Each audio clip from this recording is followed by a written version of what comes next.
guys, welcome to another episode of You've Changed. Today's episode is called Trapped. And before we get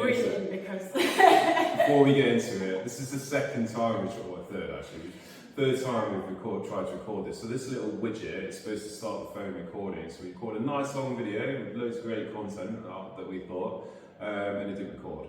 So the ego side of this, the ego side of me, I would have been throwing the phone out the window. I'd be kicking off. I wouldn't be recording this video literally 30 seconds again later. But then our conscious mind and stuff, and we think, well, actually, this video might be better. Yeah, this one will be better. So going back to the episode name, so Trapped. So we thought it'd be relevant to talk about our experiences of being trapped. And how it can potentially relate to you, how we got out of being trapped, and how you can personally get out of being trapped if you are feeling trapped right now. So, long story short is that we owned a very successful gym business. We'd had a gym for 10 years, very successful. This building we're recording in now used to be the gym. We used to live upstairs. In terms of financials, it gave us what we wanted materialistic wise. It bought us nice cars, we lived in a very nice house, we went on some nice holidays. Were we happy? Hell no. No, we were extremely unhappy. Miserable. In fact, yes. It was, the highlight came when it was COVID actually, because we used to live upstairs. When COVID happened, we shut the gym and we had this place to ourselves, and actually we had quiet time.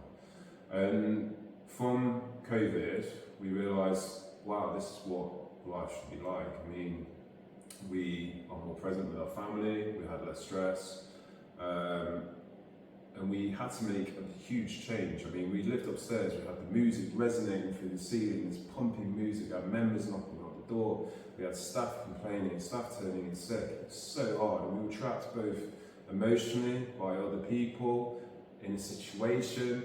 And how did we get out of that? How did we get out of a business that we've been running for so long? And we've literally spent the last 10 years and we've literally just given it away.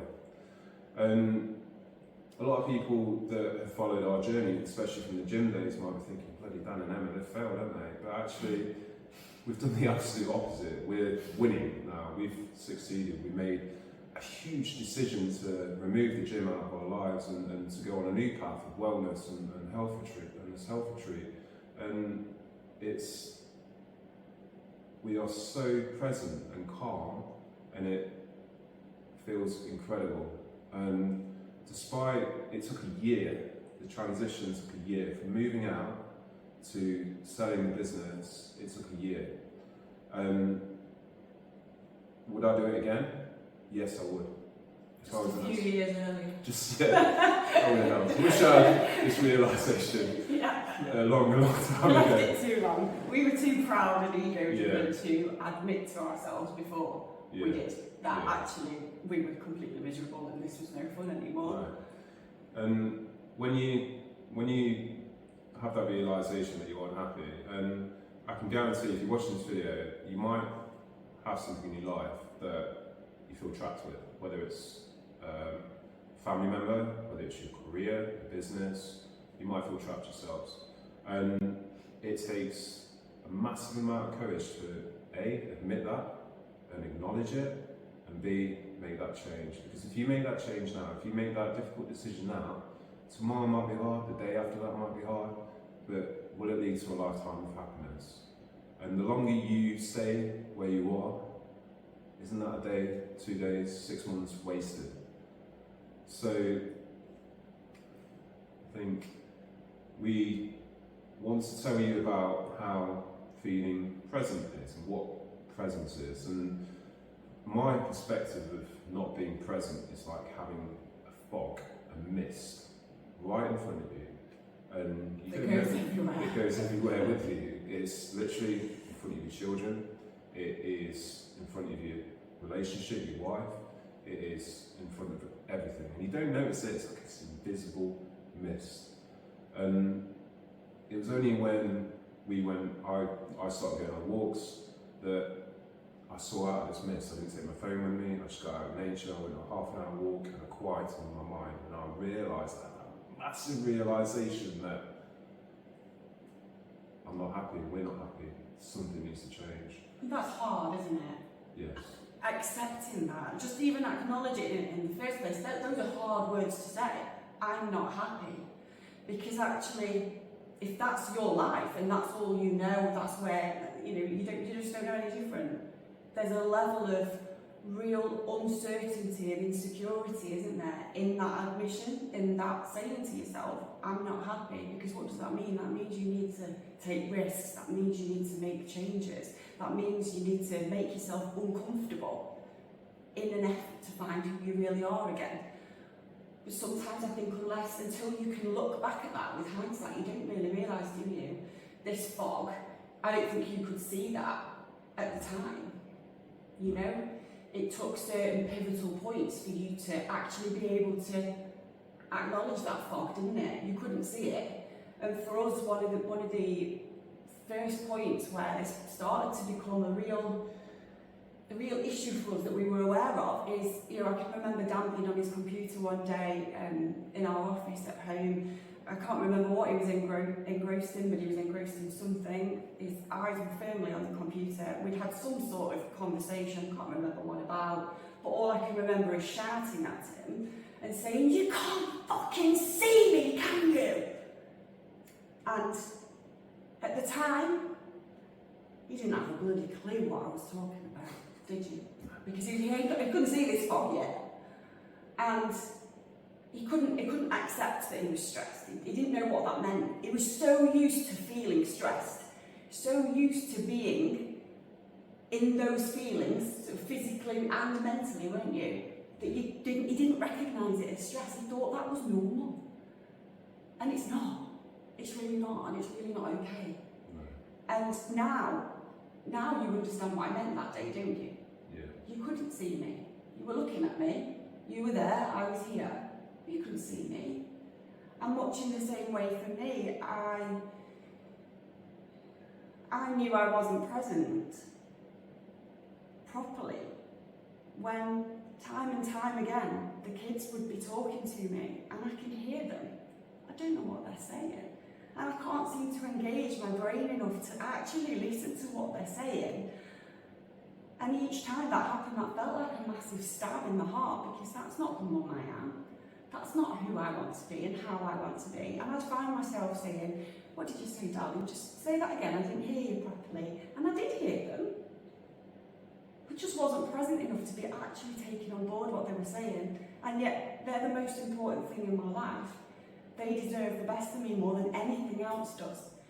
And it's those things for us, I think, that make you have that realisation that your life is not what you want it to be. But that is so hard to admit, isn't it? It is. It's dreadfully hard to admit.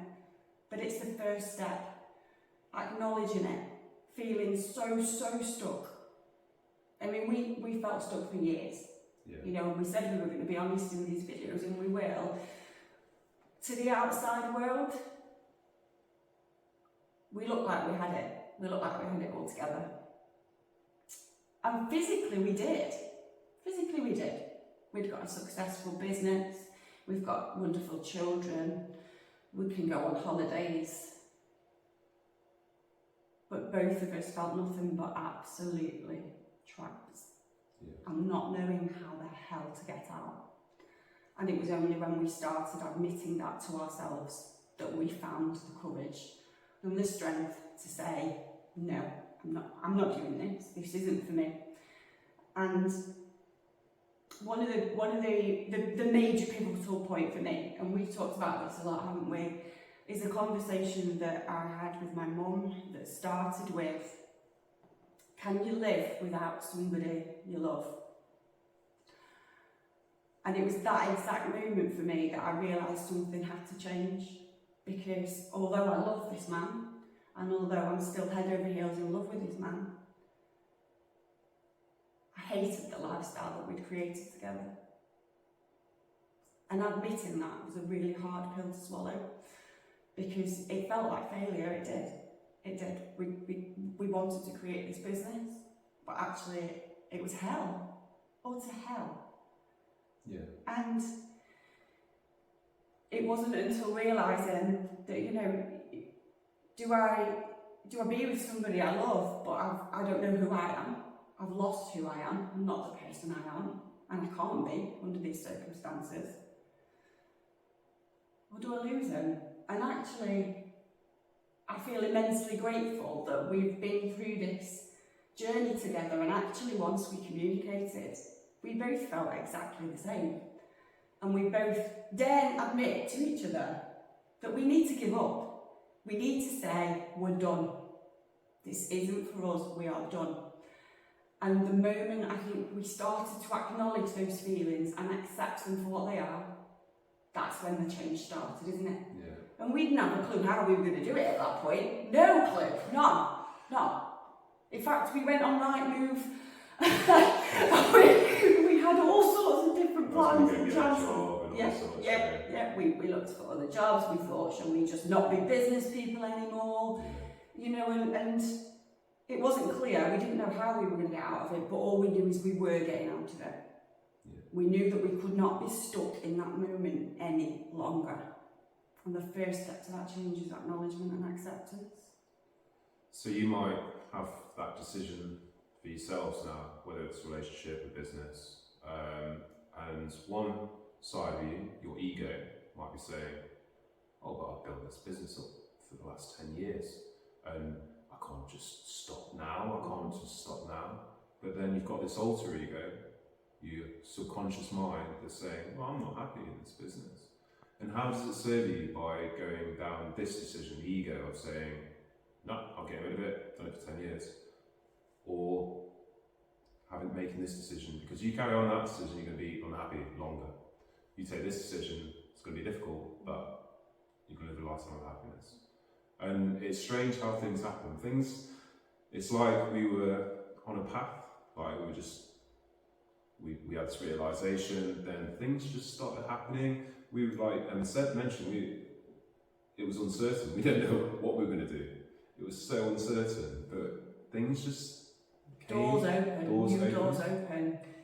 You realise that things are giving you a sign almost that actually this is the right thing for us.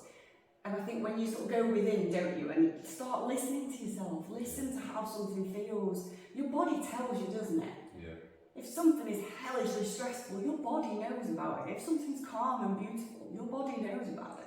Yeah. And I take it back to yesterday when I had a conversation with a gentleman, and everything does happen for a reason. We firmly believe that, and that the universe is putting you on a certain path and stuff. And he was cheated on, and what resulted from probably a horrendous divorce and quite a period of time of unhappiness is that he met the love of his life, and actually he's extremely happy now.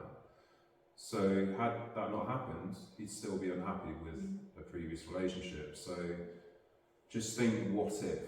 Just think, if I make this decision now, what will it lead to? And it could lead to anything. It could lead to anything. And it takes a huge amount of courage to admit that you're not happy and that something needs to change. And it is a brave decision to make those changes. And you might get people that so you're going to be rising, your happiness is going to be rising, your vibration, your energy level is going to be rising through making these changes. And you might feel that some people are trying to pull you back down and drag you back down to their unhappiness, okay? So if you feel like that, like you've got a toxic relationship or something like that and they're unhappy, it's okay to come out of that relationship despite their efforts to keep you on that low vibration or low energy. Yeah. It's okay to trust yourself. It's okay to respect yourself. Yeah. It's okay to admit that something's not okay, whether that's your career or a relationship or a friendship. Yeah. It's okay. And sometimes I think, we're so, I don't know if I've already said this because we've recorded this twice, so please, I apologise. I apologise if I've already said this. But I do think we're conditioned to see giving up on something as a failure. Yeah. And it's not. It's brave and it's courageous. You're not stuck. So my best advice to try and quieten your mind, to get your own mental clarity, is to get outside in nature, a 30-minute walk, don't take your phone with you, doing meditation, or just sitting quietly on your own for 30 minutes in the evening or in the morning, and the clarity you'll get is unreal. And those decisions you make based on that clarity can potentially change your life for the better. Absolutely. So guys, thank you for watching this video. This episode's been called Trapped, and we have well and truly been trapped. I hope you've kind of got a realisation of what we've been through. But over the coming episodes, again, we're going to be supporting you through some potentially big life changes, and please do share your experiences with us. It's quite warming to know that we're helping people by doing these podcasts and videos, and how much of a profound effect it may have on your life. So yeah, you're not alone. If you feel stuck, there is a way out. You just need to start to look with it. you've got it. Okay guys, we'll see you soon.